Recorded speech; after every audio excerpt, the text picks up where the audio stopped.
Monsieur le secrétaire général des Nations Unies, Monsieur le président du groupe de la Banque mondiale, Madame la secrétaire générale de l'Union africaine, Monsieur le directeur général de l'ONUDI, Monsieur le directeur général de la coopération et le développement de l'Union européenne, Monsieur le secrétaire général de la Commission économique pour l'Afrique, Mesdames, Messieurs, Excellences. Pour commencer, je voudrais vous transmettre les excuses de son Excellence M. Macky Sall, président de la République du Sénégal, qui n'a pu répondre à votre invitation en raison de contraintes majeures. Aussi, m'a-t-il désigné pour le représenter et faire une communication en son nom. Je voudrais le remercier très sincèrement de l'honneur qu'il me fait de m'adresser à cette auguste assemblée, mais aussi d'être à côté de personnalités aussi éminentes.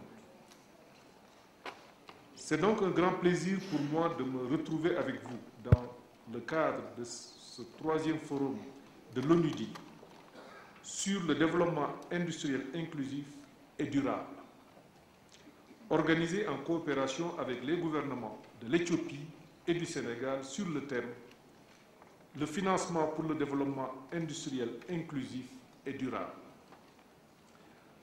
Comme vous le savez, après avoir été sélectionné comme pays pilote par l'ONUDI, le Sénégal a élaboré avec l'assistance technique de cette institution le programme de partenariat pays pour le développement industriel inclusif et durable qui a été présenté au Forum de Vienne tenu les 4 et 5 novembre 2014. Pour les pays comme le nôtre, cette démarche favorise la promotion de l'industrie légère dans un premier temps. Ainsi, le but du programme est d'opérationnaliser le volet industriel du plan Sénégal émergent, vision du président Macky Sall. Sa mise en œuvre obéit à deux logiques, une logique verticale et une logique horizontale. La logique verticale vise à opérationnaliser les projets phares du plan Sénégal émergent, agropoles, parcs industriels, Paris industriel intégré, etc. Ainsi, on note, entre autres, la réalisation du domaine industriel de Diamniadio et l'aménagement en cours de la plateforme industrielle intégrée du même site de Diamniadio. La logique horizontale est relative aux 4 domaines suivants: l'énergie, le développement du secteur privé, la promotion des investissements, la facilitation des échanges et l'environnement. Excellences, Mesdames, Messieurs, chers participants, le cadre institutionnel du programme est composé d'un comité de pilotage et d'un groupe de travail des partenaires et des donateurs. Le comité de pilotage permanent est présidé par mon collègue en charge de l'industrie et des mines, ici présent, et qui comprend entre autres la primature, le bureau du suivi rattaché au président de la République et tous les ministères concernés et impliqués dans l'industrialisation. Il est chargé de suivre chaque étape majeure du programme et de recommander des mesures de coordination pour faciliter la recherche de consensus entre les parties prenantes et les contreparties. Le groupe de travail des partenaires et des donateurs est présidé par le ministre de l'Économie, des Finances et du Plan. Il est chargé de la promotion et de la coordination des partenariats en gérant les contributions financières et non financières et les synergies entre les différents partenaires et donateurs aux fins d'une allocation optimale des ressources alignées sur les priorités du plan Sénégal émergent et en mettant le focus sur les complémentarités. À ce titre, il constitue une innovation en matière de financement du développement industriel. La mise en œuvre de l'approche partenariat permet notamment de renforcer l'industrialisation et la production manufacturière, de faire fonctionner les zones économiques spéciales et les parcs industriels et d'établir des infrastructures et chaînes logistiques. Excellences, Mesdames, Messieurs, chers participants, pour le développement de potentiels partenariats multilatéraux, il convient de poursuivre la consolidation des efforts entrepris dans le cadre de l'amélioration de l'environnement des affaires, un déterminant essentiel pour attirer les investisseurs. Sous ce rapport, le Sénégal offre des opportunités pour le développement de ces partenariats à travers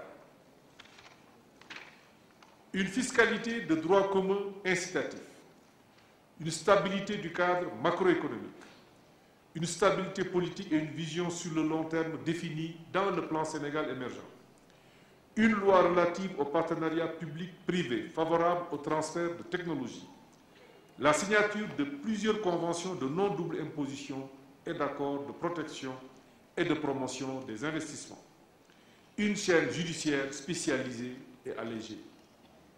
Ainsi, le cadre juridique pour les investissements privés dans les industries s'articule autour de plusieurs textes qui vont du Code des investissements au nouveau Code général des impôts, en passant par le Code minier, le statut de l'entreprise franche d'exportation, la zone spéciale intégrée en cours de réalisation et la loi relative au contrat de partenariat public-privé.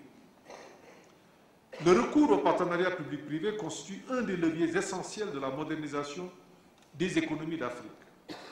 L'association des capacités financières, techniques et managériales du secteur privé à celle d'un secteur public confronté à la raréfaction des ressources est de plus en plus recherchée.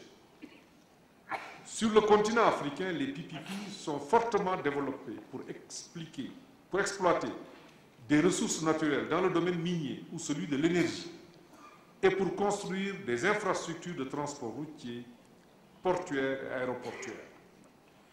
Le volet PPP du plan d'action prioritaire du plan Sénégal émergent concerne entre autres secteurs l'industrie avec près de 52,5 milliards de francs CFA, avec le projet phare de plateforme industrielle intégrée. Au total, l'attractivité de la destination Sénégal en termes d'investissement est soutenue par un programme de réforme de l'environnement des affaires et de la compétitivité validé de manière consensuelle par les acteurs du secteur public et privé concernés. Excellences, Mesdames, Messieurs, chers participants, voilà le message que je voulais vous délivrer au nom du président Macky Sall et je vous remercie de votre aimable attention.